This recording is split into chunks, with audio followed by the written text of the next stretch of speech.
अस्सलाम वालेकुम रहमतुल्लाहि वबरकातुहू। मैं सैयद फौजिया आप सबकी खिदमत में हाजिर हूँ दीन की दावत के साथ। नबी करीम सल्लल्लाहु अलैहि वसल्लम ने फरमाया कि मैंने जहन्नुम में औरतों की तादाद ज़्यादा देखा हूँ। तो तमाम जो आसपास सहाबिया खड़ी थी उनमें से एक सहाबिया ने पूछ लिया कि या रसूलल्लाह ऐसी क्या बात हो गई कि औरतों की तादाद ही ज़्यादा है। तो आप सल्लल्लाहु अलैहि वसल्लम ने फरमाया कि औरतों में लान तान की आदत ज़्यादा है, मतलब नाशुक्रानापन।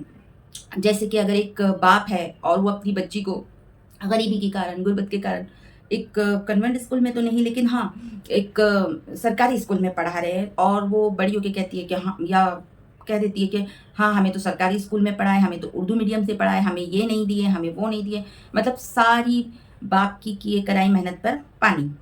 और यही सिलसिला वो अपने भाई के साथ रखती है। अगर भाई 10 काम करे तो कहती है कि, और एक काम के लिए इनकार कर दे तो कहती है कैसा भाई है, एक काम नहीं करता, इससे तो कुछ काम ही नहीं होता, और बीवी आने से तो और भी बदल गया है, कतराता रहता है। मतलब ये उसका सिलसिला चलता है और यही सिलसिला उसके शौहर पर जाता है। जब शौहर अगर उसकी शादी गरीब से करा दो तो कहती है कि पैसा नहीं है, प्यार है मगर पैसा नहीं है। और अगर अमीर से करा दो तो कहती है पैसा है लेकिन प्यार नहीं है। मतलब ये नाशुक्रानापन उनके मुंह में घूमता ही रहता है। और फिर अगर ये सब देखिए, ये छोटी छोटी आदतें ना औरतों के लिए जहन्नुम का सबब बन जाती है। जो भी मिले अल्लाह की तरफ से उसका शुक्र अदा करो, चाहे वो सुख हो या दुख हो, तकलीफ भी आए तो शुक्र अदा करो। और अगर हमें कुछ चाहिए भी ना अल्लाह से, जैसे कि हमें अगर हमारा कोई शौहर, मतलब हमारे शौहर अगर कुछ ना सुनते हो या हमें उनकी कोई आदत अच्छी ना लगती हो, जो तो तुम अल्लाह से मांगो, क्योंकि हमारे हाथ में नहीं है किसी की आदत बदलना या किसी को बदलना, लेकिन हाँ अल्लाह के हाथ में है। तो तुम अल्लाह से मांगो। और अगर तुम्हारे शौहर की रोज़ी में इतना मतलब कम है तो तुम तब भी अल्लाह से मांगो, क्योंकि रोज़ी तो अल्लाह के हाथ है, शौहर के हाथ तो नहीं है। तो तुम अल्लाह से मांगो, अल्लाह उसमें भी बरकत डालेगा या उसे बढ़ा देगा। तो अल्लाह से शिकायत करो, क्योंकि हमारा जोड़ा अल्लाह तय करता है ना। तो अल्लाह से मांगो। लेकिन ये सब नहीं हो सकता ना, क्योंकि हमारे यहाँ इस्लाम की शहजादियाँ जो अब दौर में चल रही है, उनके पास दिन की कमी बहुत है, क्योंकि वो बेचारी टीवी पर बैठ के 2 घंटा 1.5 घंटा टीवी सीरियल देख सकती है, लेकिन वो कुरान और हदीस नहीं खोल सकती, इतना वक्त नहीं है उनके पास।